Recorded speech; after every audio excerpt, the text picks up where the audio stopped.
Welcome to Chalk Talk, the podcast where we dive deep into the topics that matter most to family owned businesses, entrepreneurs, and anyone navigating the complex world of business leadership. I'm Tiffany Carter, and I'm here with Rory Sheppard. We're excited to bring you insights, strategies, and discussions that reflect the very essence of what we do here at Action Coach of West Texas. Well, Rory, what's our topic for today? We are going to talk about the resistance to change. I love it. In fact, I heard you say to a group this week that you always thought you loved change, and then you realized you only liked creating change for other people. So change is difficult for many of us. Some would say Yes, we I love would it. say, Some would say we don't. yeah, no, I would say that, forever I was the first to raise my hand when somebody asked who likes change or who appreciates change.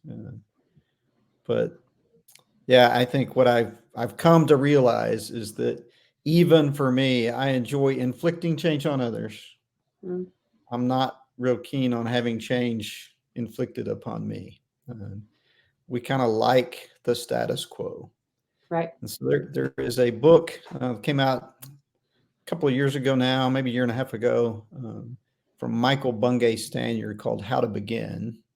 And Mm, in that book, he talks about kind of four reasons why we resist change. He actually calls them the four horsemen of the status quo. Gives you a little bit of an apocalyptic feel, right? But I it think does. that's It in does. some cases that's the way it really is for us. Is that Mm, we truly dig our heels in and resist change at a pretty strong and pretty high level.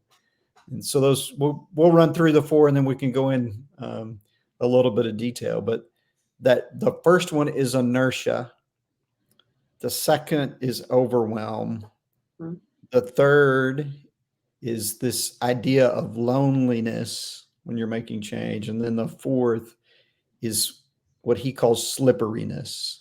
And so those are the four: mm. inertia, overwhelm, loneliness, and slipperiness. And so we can go through those four pretty quick, but that first one, inertia, the layman's physics study would say that an object at rest tends to stay at rest. And Mm. so we so often get comfortable where we are.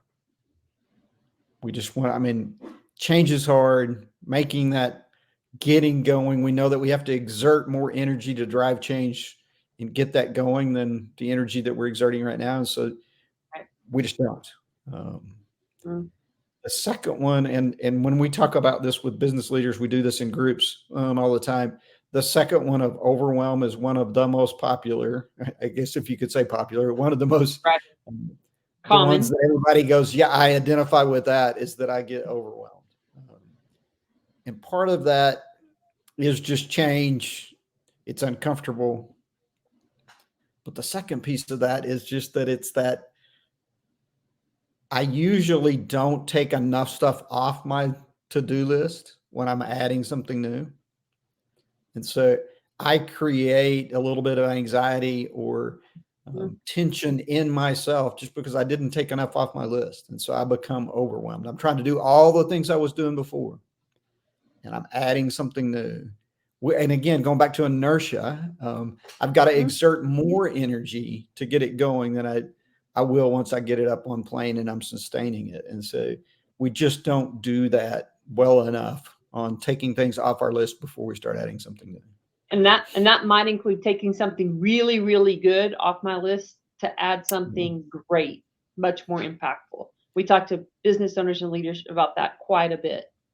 Yeah. So one of the love that learning from Warren Buffett is that I may have to stop, not just things I don't want to do anymore or even good things, but really, really high quality good things to do great things.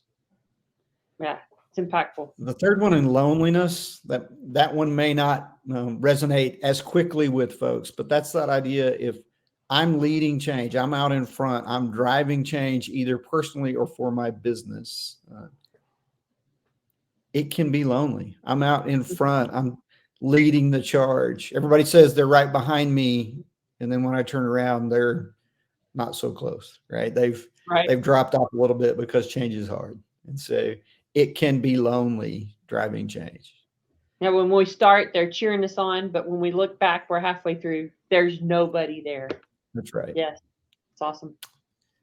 And then the last one is slipperiness. And that is the idea that I can get through the inertia piece. I can get through the overwhelm. I can be okay with it being lonely.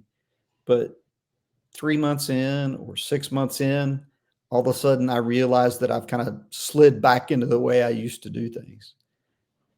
So I was working out 5 days a week, or I was, making sure that I checked all my email and my inbox was empty at the end of every day. And then all of a sudden I wake up and there's 200 items in my inbox, or I'm only working out 2 times a week, right? So whatever that is for you, whatever that change was that you were going to drive, the discipline to take it full term, long term, is difficult. And so those are the 4 horsemen of the status quo. Those are the 4 ways that we naturally resist change. So then the question becomes, go ahead. How do we overcome that? Right? Yeah. What do we do? What are the techniques? Okay, you've told me all the reasons why I resist change, but how do I overcome that? And what we talk about is, those 4 are going to come. That you're going to feel overwhelmed.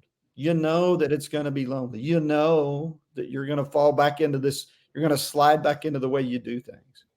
So instead of waiting till that happens and being surprised, right? I mean, and that's what happens, right? I can't believe I'm feeling overwhelmed. I can't believe I slid back into the way I was doing things. Yes.